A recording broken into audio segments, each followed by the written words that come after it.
It's an interesting time for business. Tariff and trade policies are dynamic, supply chains are squeezed, and cash flow, it's tighter than ever. If your business can't adapt in real time, you are in a little bit of hurt. So how do you get full visibility and adapt in real time? Over 42,000 businesses trust NetSuite by Oracle, your AI-powered business management suite. It brings accounting, financial management, inventory, and HR all under one roof. NetSuite is the #1 cloud ERP for a reason. It's your single source of truth, giving you the data and control you need to move quickly. Real-time forecasting helps you move into the future with confidence, and with AI built in, you can automate the busy work and focus on strategy. NetSuite helps you see what's stuck, what it's costing you, and how to pivot fast. If I were running a business with a lot of moving parts, I'd use NetSuite for full control over everything. Tame the chaos with NetSuite. If your revenues are at least in the 7 figures, download the free ebook, Navigating Global Trade, 3 Insights for Leaders at netsuite.com/SPI. That's netsuite.com/SPI. You spent months building towards launch day, but when the clock hits 0, your site crashes. Bots swarm, and loyal fans rage on Reddit. That's not good. Fanfare was built to stop that. Fanfare is the drop platform made for high-pressure moments, stampede-proof infrastructure, verified waitlists, and bot filters that actually work. Instead of refunds and rage, you get retention and revenue. And that sounds great to me. Your next launch shouldn't be a gamble. Get Fanfare's 5-step hype drop playbook and learn how to bulletproof your drop at fanfare.io/playbook. Again, that's fanfare.io/playbook. I want you to just be in the moment, right in a place of presence, right in that moment. You could only write as good as you are in that moment. You can't magically get better and hope that by waiting, I'll be better later, so maybe I'll write later. So we're going to let go of our editor brain. We're going to stop thinking when we write and try practicing that and observe what happens. If you get stuck a lot, my feeling is probably you're thinking way too much and you need to stop thinking. That's why I encourage you to write whatever comes. Don't try to judge it. It might take practice, but you'll get there.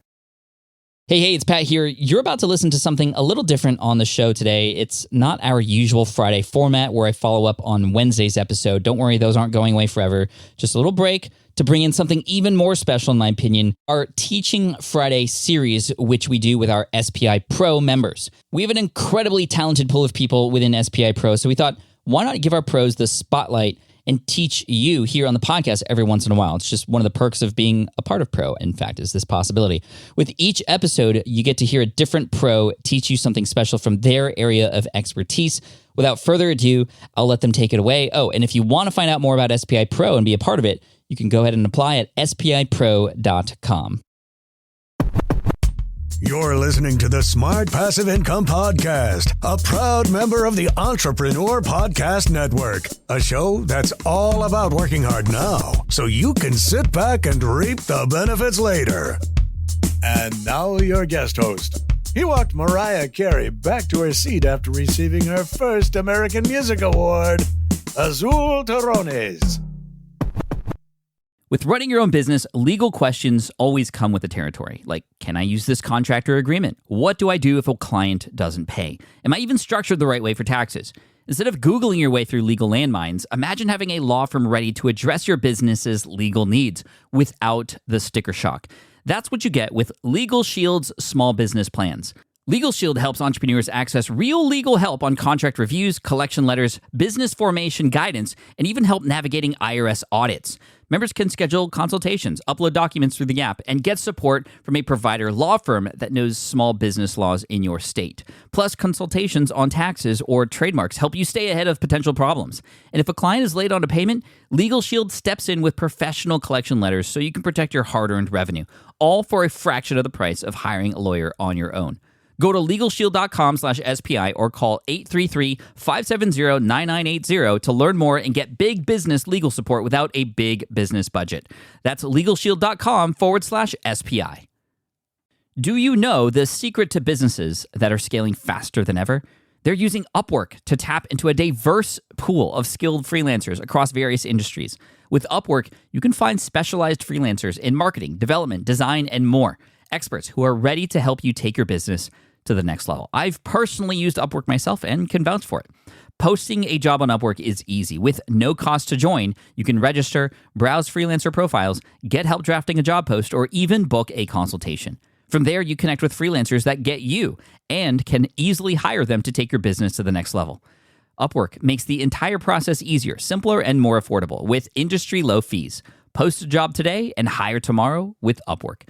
Visit Upwork.com right now and post your job for free. That is Upwork.com to post your job for free and connect with top talent ready to help you grow your business. That's Upwork.com. Again, Upwork.com. Hi, everyone. My name is Azul Terronez. I am the co-founder of Authors Who Lead with my husband and partner, Steve Vinoy, and I'm here today to help you write the book you've been wanting to write. Now, I have an interesting entry point into this world is that I am Pat Flynn's book coach, and I started out as his student at one of his one-day business breakthroughs and then became the coach that helped him write the Wall Street Journal and USA Today bestseller, Will It Fly? I'm going to break down some of the methods today, the unusual methods that help me write my book in just 30 days, and how you can do this as well. And I'll teach you one simple trick that will 3 times your writing speed and help you finish your book, even if you have limited time, like 20 minutes a day. So we're going to dive right in and get all into why this episode matters. So first of all, so many of us want to write a book. In fact, New York Times, I believe in 2008, published an article that said that most North Americans, 81% of them, have a book inside of them.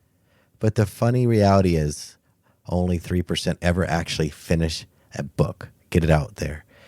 A manuscript that gets published is so rare. Sometimes people even finish books but never put them out there. And the truth is, a lot of it has to do with fear.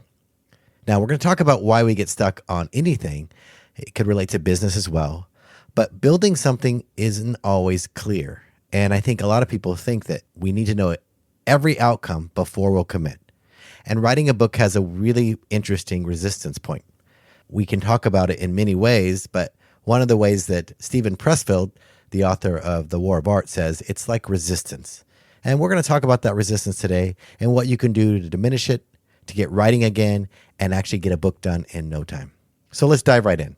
So what happens when you're getting stuck? What I tell people is this feeling of like, I'm really confident in other areas of my life, but why am I getting stuck writing this book?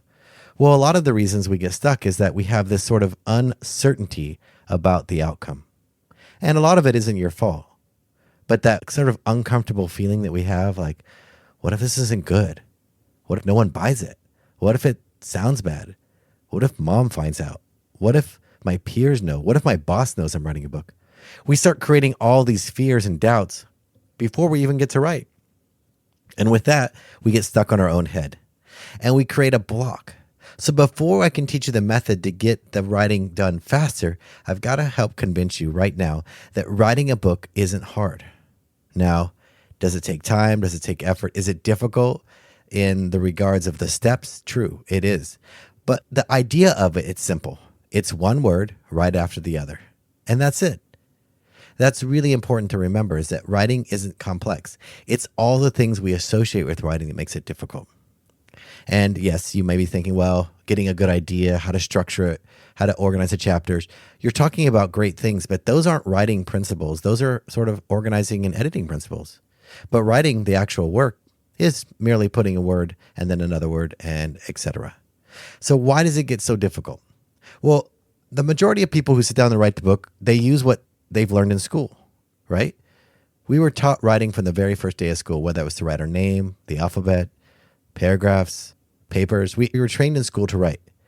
But the interesting thing is, I don't believe that we were trained to be writers. I think the majority of the time we were taught to be editors.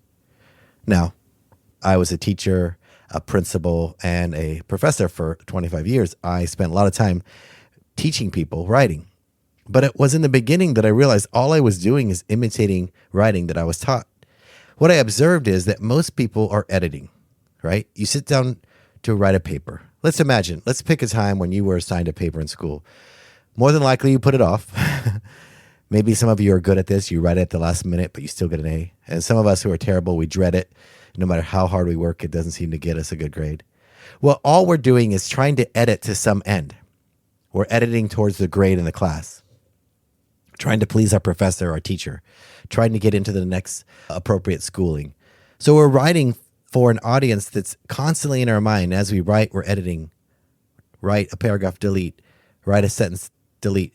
Maybe you brought this into your writing a book ordeal. Can you relate that you write, you go, oh, this is no good, and you delete? Well, the reason we're editors is because we have this outcome. We have to know what we're doing. If I'm my A student, I'm going to do whatever it takes to make it an A, a B, whatever I need to do if I'm just passing the class. So you got to realize you were trained to be editors, and the way your brain works is your editor brain is fighting with your creative brain. Your editor brain, sort of that hemisphere of your brain, its job is to be critical, to start to ask questions, to try to reorganize, to make judgments about, is this the right step? Because its job is to do so. It's a really important function to have an editor brain. And some of us did better than others. If you're really good at English, you might have a really strong editor brain that knows how to actually make words sound good. But it may be difficult to write a book or put your own thoughts on paper when there isn't any editorial criteria required to write the book, right? You're editing the book to make it better for yourself. But if you're constantly finding yourself not producing any writing, or you sit down to write, you just don't know where to begin, a lot of it is you're beginning with the editor brain already turned on, and you've got to turn it off. So I want you to sit and do this activity. I want you to write. Write for 10 minutes, but I don't want you to think when you write. I know that sounds strange. Don't think. But if you're thinking, you're constantly judging what's coming out of your mind before you even put it on the paper. Because your editor brain's jumping in, right? You're saying, okay, so I'm going to start like this. And you start writing, you're like, no. Your brain says, no, not like that. That's the wrong word choice. Try it again. And you go back. You're like, okay, start this way. Your editor brain kicks in and says, no, that's not good enough. So you keep writing and deleting.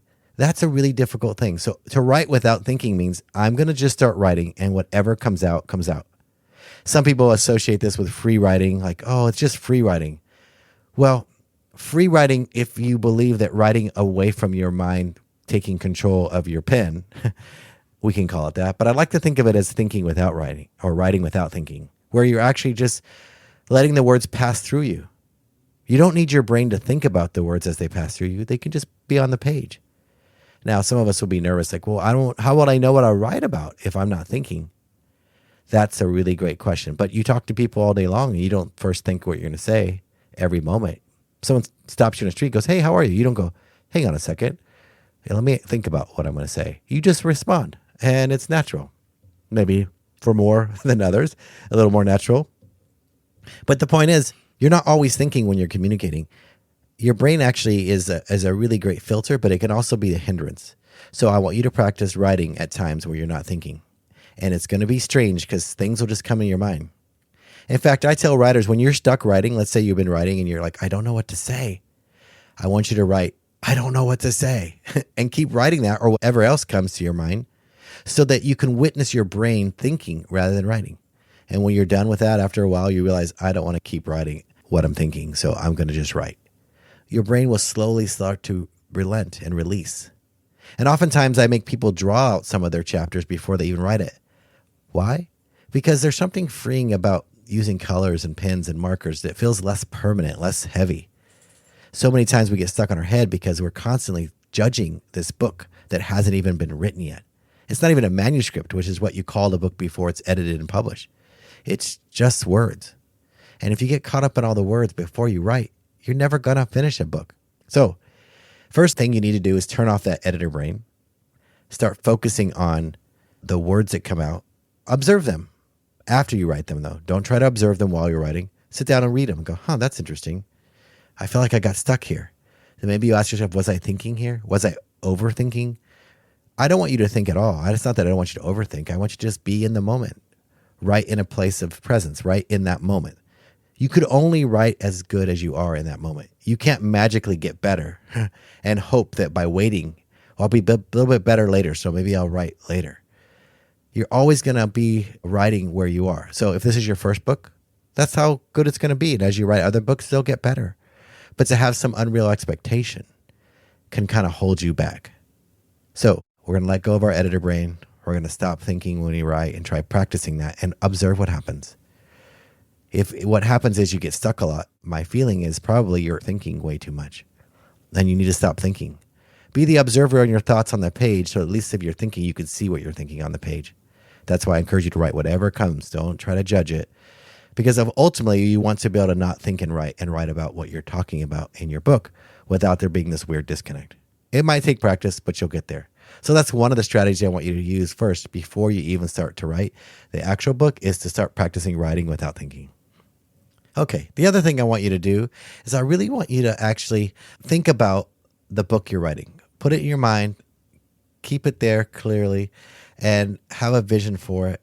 But I want you to also think about, why am I the unique messenger of this book? Why me? Because more than likely, you're not the only person writing on this topic. And it might seem like, well, isn't it great if I'm the only one talking about this? Like, I'm new, I'm like before everyone else. Well, maybe you might be, an early adopter. But it also is good to know that there are other people writing about this, because that means that people have this problem.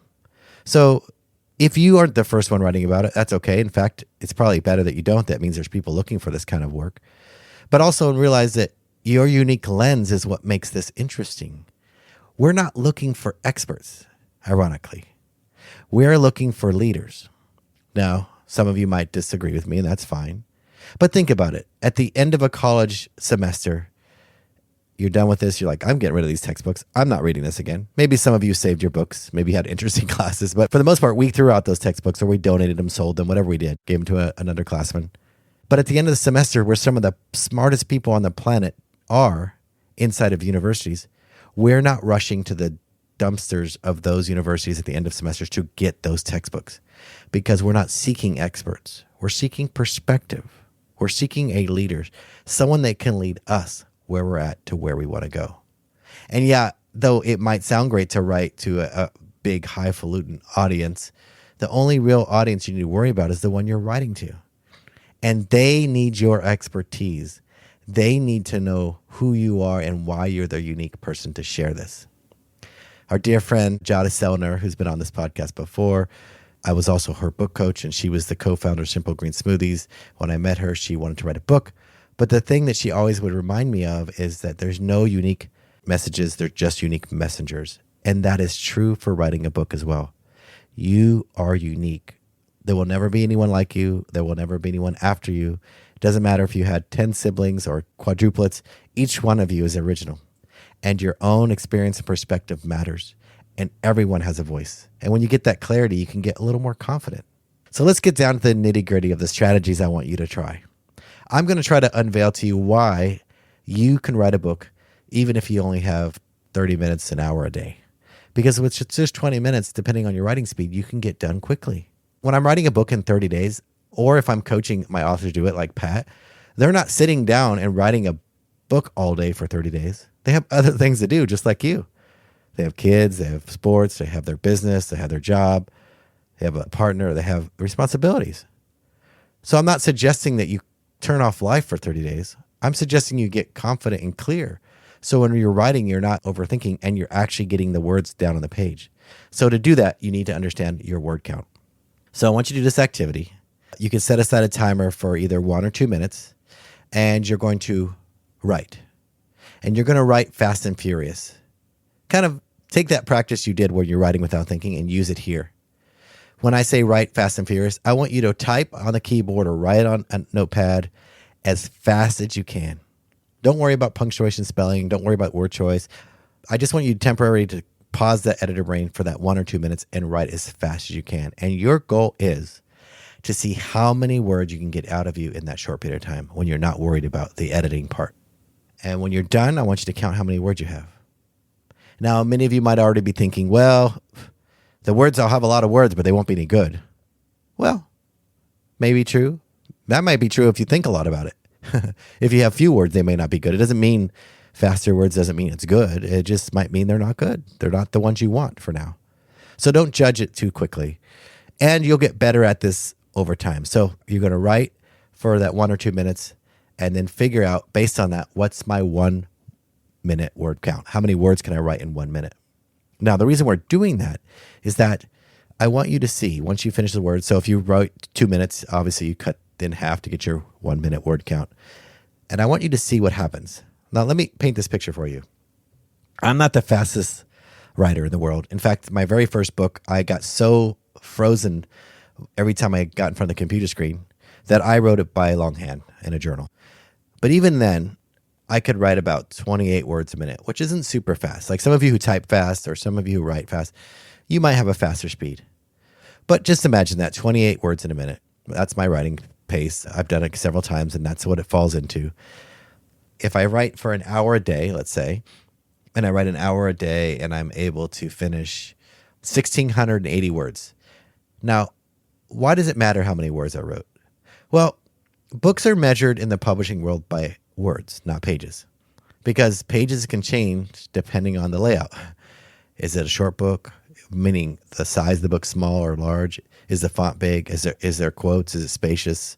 Is there anything else that's in the book, an illustration? These all can change the word count. So we don't think about books in pages, we think about words. The average nonfiction leadership book can range anywhere from 50 to 60,000 words, slightly above, slightly lower.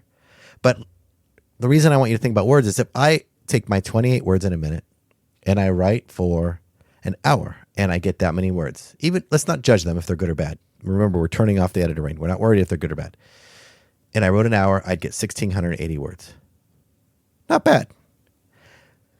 But if I kept that pace up for an hour a day and I wrote my 28 words for a minute for an hour every day, at the end of that 30-day period, I would have written a 50,000 word manuscript, the approximate length of a nonfiction book or an average book. So that's how you do it. It's math. The reason people don't take this approach and go, how many words do I need to write today to finish a book, and realize they can write a book in 1 month, 30 days, or with just 20 minutes a day. Let's say you write 3 times as fast as I do, which many of you who type fast, that's probably true. Then if you wrote for 20 minutes a day every day for 30 days, you would still finish a 50,000 word book. It's not about how much time, it's about your word speed. And the less you think, the faster you can go. And yes, you have to edit those words. And yes, you'll get better at writing without thinking, and you'll do less editing. But the biggest struggle is getting a manuscript done.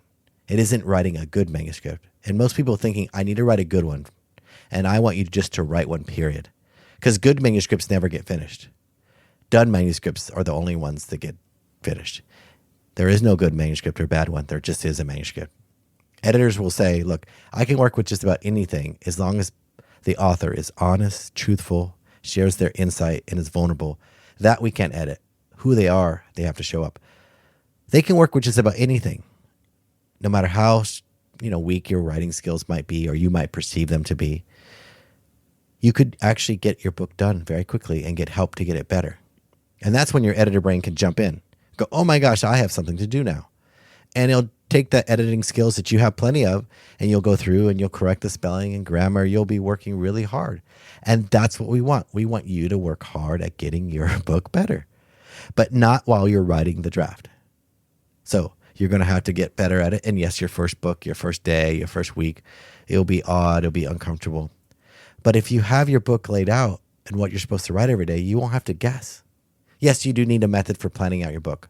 I'm not saying you just write whatever comes. It's not a journal entry, right? We're not just reading someone's journal. You have to have a plan for your book. I'm assuming you do have an idea. But to break it down in smaller pieces is how you write it. One of the things that was interesting about working with Pat is he had a lot of writer's block when we were working together. He just couldn't seem to sit and get the words out. Maybe you can relate. And I asked him some questions. And one of the things I wanted to know is, well, how does he write these blogs? He writes blogs regularly. Like he seems to do those effortlessly. What was the challenge? He says, oh, well, yeah, blogs are easy. I just open up a Google Doc and I know the starter of what this is about and I just write it. I was like, well, that's great. Let's write the book like that. Let's just know what you're going to write that day and you write it and then you're done. And that's how easy it can be. But so many people take a book and make it so complicated. And one of the things I think gets in people's way is it's the strategies that are left over from the editor brain, the editor practice that we have from school. How many of you thought that the best way to write a book is to create an outline? Many people will say this. I will argue against them for the reason is I see more books not get finished because of outlines. Because people create an outline and think that that's what the book's supposed to be. The book doesn't always turn out what you wrote. It might morph, it might change, it might have a new perspective. You might grow and change, which changes the book. So if you're creating an outline about a book that you haven't even written yet and think it's supposed to be that way, you might have a strong attachment to it. And that can get in the way of you finishing because you're changing and thinking, oh, this isn't exactly what I'm right, but this is what my outline says I'm supposed to do. And I don't want you to do that because it's like planning a trip to Europe with your family and you have it all planned out. For 5 weeks, we're going to do this, get up at this time, we move like this. And what ends up happening sometimes is that belief that this is what will make it great. Watching the sunrise here and doing this. Or it could be equated to raising a child thinking, oh, I'll do all these things so my child turns out exactly the way I want it to. And all of us know that vacationing with your family or raising a child are nothing like you thought it would be. And it doesn't turn out as you planned. And that's just okay. That's the way it is. Books are no different. And if you create an outline, what I notice is it creates really strong sort of belief about what this is. And people feel reluctant to let go if something changes. Needless to say, you do need a plan. And we have ways in teaching people how to visualize their book so they can see it, just like you can see it on an outline. But when you have something to write every day, like you know the prompt or you know the thing that's on the schedule to write, you'll actually take action. You can cross it off when you write it. And you need a plan. Too many people do this. They're researching and calling it writing. They're organizing and calling it writing. They're looking up words and calling it writing. Like, oh, I need a better word for that. And they spend 10 minutes in their thesaurus looking for a better word than the word proven. They're doing anything and everything but writing. If that's you, if you're one of those researchers like, ooh, let me look this up really quick kind of person, you're just avoiding writing. And people might say, well, I need to know what the fact is. Well, write in, look up fact here and keep going. You don't need to know it now. You might need that statistic to finish the book, but just put a note and keep going. In fact, what if that chapter doesn't make it and you wasted all this time, quote, researching? There's more than likely you've done the research you need to write this book. And if you need more, then do it before you start writing. Just figure out what you need. And yes, there is in real-time learning when you need to know something you don't know, but just don't do that when it's writing time. Call that research time. Call that investigation time. But you can't count that as writing time. You can't count that as part of your hour or 20 minutes. You only count words on a page because that's how books get done. Now, there's a bit of resistance to all this stuff because it isn't what we're taught in school. It isn't how we expect it to happen. And I want you to actually do your writing test. If you have any objection to this, do the writing test to test how fast you write words. And imagine you even write slower because you're slowing down to improve your writing, quote, your ability, which I encourage you to just write faster and you'll get better at that. It's sort of like speed reading. When you first start speed reading, you're like, oh my gosh, how am I going to process all this information? And as you do it faster and get faster at your reading, you realize, oh my gosh, I've been reading the way I was trained in school, which is reading each word, the cat and the hat. I'm dyslexic, so these are burned in my mind. But that whole process of reading was you read one word, you sound it out. Most of us never let go of reading and sounding out words. In fact, many people actually read the word out loud in their head. Is that you? Maybe it is. I did that for a long time because I thought that's how you're supposed to read. No one told me. But when I started realizing my brain doesn't work the same and reading one word at a time is so painful that I started to learn to speed read, which allows me to read sentences, phrases at a time fast. It changed everything for me. I'm hoping this will change everything for you in writing. Writing doesn't have to take a long time. You'll get better at the craft as you do it. There is no fast shortcut through it. You can't become a better writer by just wishing you're better. You can't become better by taking longer. You're only as good as you're able to be in that moment. So I've seen plenty of writers who didn't overthink the writing get better. Where the writers who think so much, they never get better at writing because all they're doing is thinking and slowing the process down. So they're not getting better at the craft of just not thinking. They're staying in their lane and being comfortable with being in control. The editor brain is in control. And I want you to let it go. I want you to always remember that you're totally able to write this book. You're called to write this book. In fact, I think about this all the time. Maya Angelou has this beautiful quote that she shared when she was still alive, that there is no greater agony than an untold story inside of you. And if you've been waking up or feeling that nudge to write a book, and it's sort of like everywhere you turn, there's signs, it's for a reason. And it's only going to get stronger. And maybe you believe like Elizabeth Gilbert, she wrote in The Big Magic, sometimes that little planting of an idea in your head stays with you, and sometimes it leaves you and someone else writes that book. Maybe that's happened to you, like, oh, that was the book I was going to write 10 years ago. Well, sometimes that drifts away because you didn't take action. But you are definitely capable, and you're definitely the right one to write a book. Not only will it help you grow as a human. I believe that writing is a sort of a uniquely human rite of passage, that we're able to communicate our truth to other people. And we know what it is. We know what writing and storytelling is because we've been doing it on the walls, at campfires, in ancient texts for centuries, millennia. Telling stories is wired into us. It's how we pass down culture. It's how we pass down anecdotes of our family. And it's how we pass down our expertise to people who don't know us yet. So it's innate in you. It's built in you. There's a reason you're called to it. It's part of our human existence. And if you let it, it will help you grow and change. And in fact, I see so many people build incredible businesses on the other side of their books. That's one of the greatest things you can do is writing a book that's successful is that there's planning something else after the book, right? Will It Fly is a great example.